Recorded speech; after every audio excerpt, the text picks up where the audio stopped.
I'd like to know what you're going to do when you retire from boxing. When he retires? When I retire from boxing, I really don't know. I want to say something right here. This might make you all think. Life is real short. So you add up all your traveling, add up all your sleeping, add up all your school, add up all your entertainment, you've probably been half your life doing nothing. So what am I'm 35 years old. 30 more years, I'll be 65. We don't have no more influence. We can't do nothing much at 65. Your wife will tell you that.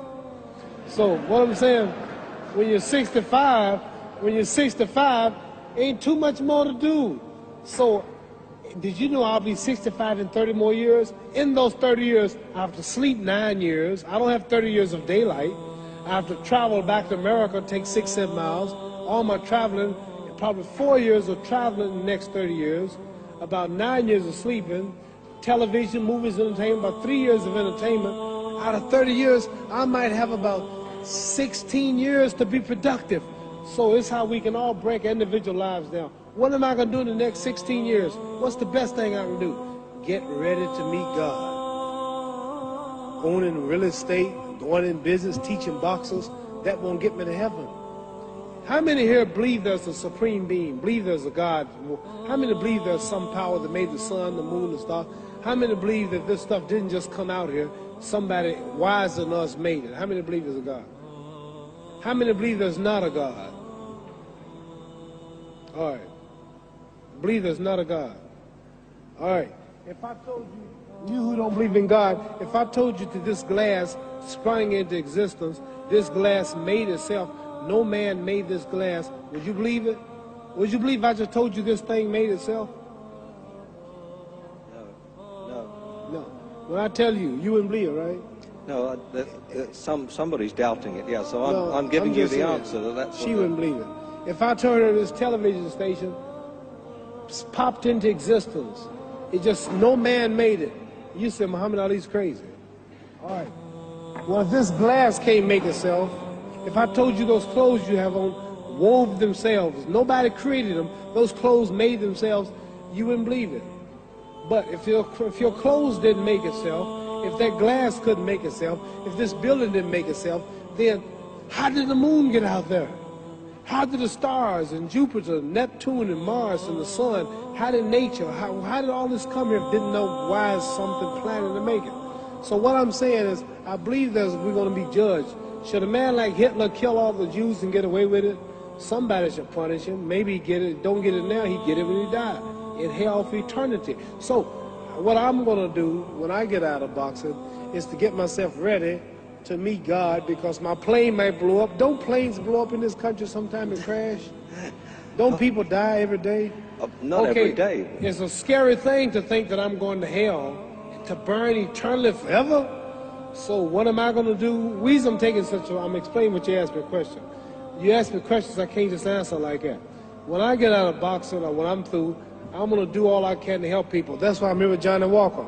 Here's a poor man, came all the way to America. Here's a bunch of boys need some money, and somebody is calling me to help them. God is watching me. God don't praise me because I beat Joe Frazier. God don't give nothing about Joe Frazier. God don't care nothing about England or America as far as your wealth. It's all his. He wants to know, how do we treat each other? How do we help each other? So I'm going to dedicate my life to using my name and popularity, helping charities, helping people, uniting people, bring people bumming each other because of religious beliefs. We need somebody in the world to help make peace. So when I die, if there's a heaven, I want to see it. Because we live how long? 80 years? The odds are everybody in this room, some of you are going to be dead 20 years from now, some of you are going to be dead 50 years from now, some are going to be dead 30, and some are going to be dead 60, 70 years from now. We all going to die soon. And if you live to be, say, 125 years old, which we don't do, right? Let's say we live to be 250, and you can have sex for 145 of those years.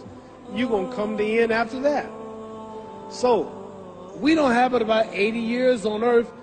This is a test to see where will we spend our life in heaven and hell. This is not the life now. Your real self is inside you. Your body gets old. Some of you go to look at the fridge, you don't have no teeth. Your hair is leaving you, your bodies get tired, but your soul and your spirit never die. That's going to live forever. So your body is just housing your soul and spirit. So God is testing us on how we treat each other, how we live, to see where our real home be in heaven. So this physical stuff don't last for so long. So my car, this building is going to be here when the man who built it dead. There have been many kings and queens of England. They're all dead. After this one is gone, another one will come.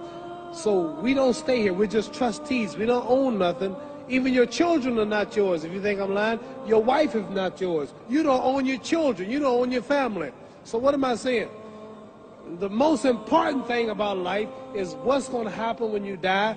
Are you going to go to heaven or hell? And that's eternity. How long is eternity? Let's imagine. Take the Sahara Desert. There's a lot of sand on the Sahara Desert, right? Then imagine that one grain of sand represents 1,000 years, and when you're in hell burning, when you die and go to hell, you're going to burn forever and ever, no end. How long is that? Give you an idea how long eternity is. Take the Sahara Desert, and I told you to wait 1,000 years. And every 1,000 years, I want you to pick up a grain of sand until the desert is empty. Okay, wait 1,000 years, pick up the first grain. Wait another 1,000 years before you get the next grain. Keep that up until there's no more sand in the desert. Whew. You know how long America's not but 200 years old. We got 800 more years to go before 1,000. So it just scares me to think that I'm going to die one day and go to hell. I'm on an airplane that might blow up. I'm always traveling. And to go to hell and God is going to judge my soul. The police, I might kill people. I might rob people. The authorities might not catch me. The FBI, Scotland Yard might not catch me. But when I die, somebody's watching me and keeping count. And I can't get away. And I'm going to burn forever and ever and ever. I'll go to heaven. So what am I going to do when I'm through fighting? I only have 16 years to be productive. Get myself ready to meet God and go to the best place. Don't that make sense? Thank you.